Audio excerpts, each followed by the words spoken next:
اسی ماہ رسول اکرم صلی اللہ علیہ رسولہ وسلم کے حکم سے ایک اور مہم ارسال کی گئی۔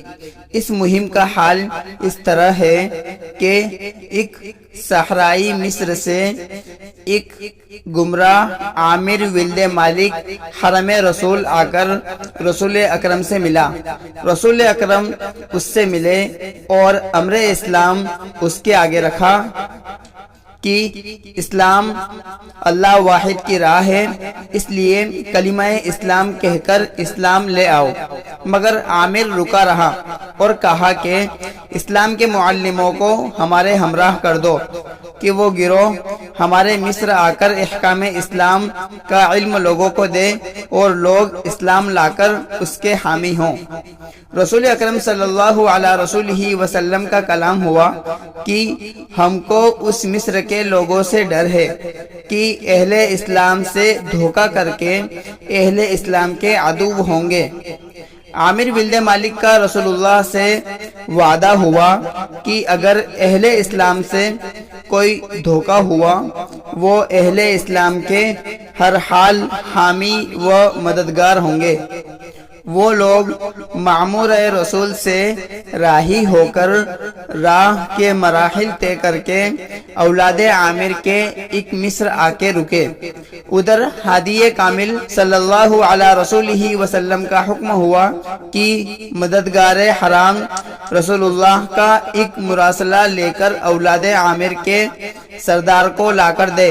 وہ مددگار معمور رسول سے راہی ہوئے اور اس گروہ سے اولاد عامر کے اسی مصر آ کر ملے۔ رسول اللہ کا مراسلہ لے کر وہ مددگار رسول اس سردار کے آگے آئے، مگر وہ مردود مراسلہ لے کر اٹھا اور اسے ٹکڑے ٹکڑے کر ڈالا، اور ایک آدمی کو حکم ہوا کہ وہ اس مددگار کو مار ڈالے۔ اس طرح اس سردار کے حکم سے مددگار رسول وہاں مار ڈالے گئے۔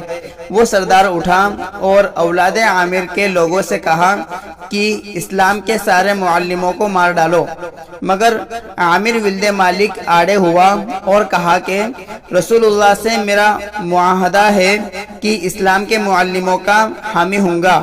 اولاد عامر اس روح سے اہل اسلام کی راہ سے الگ رہے، مگر وہ مردود سردار دوسرے گروہوں کی امداد سے اہل اسلام کے لیے حملہ آور ہوا اور اللہ والوں کے اس گروہ کو حملہ کر کے مار ڈالا۔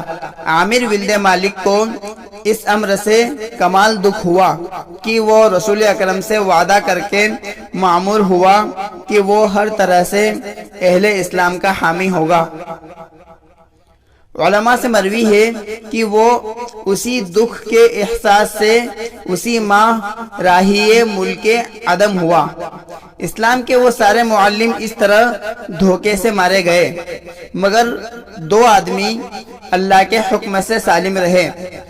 ولد محمد اور عمر کی رائے ہوئی کہ سوئے رسول راہی ہو کہ رسول اللہ کو اس حال کی اطلاع ملے، مگر دوسرے مددگار کی رائے ہوئی کہ رسول اللہ کو اس حال کی اطلاع کسی طرح ہو کر رہے گی۔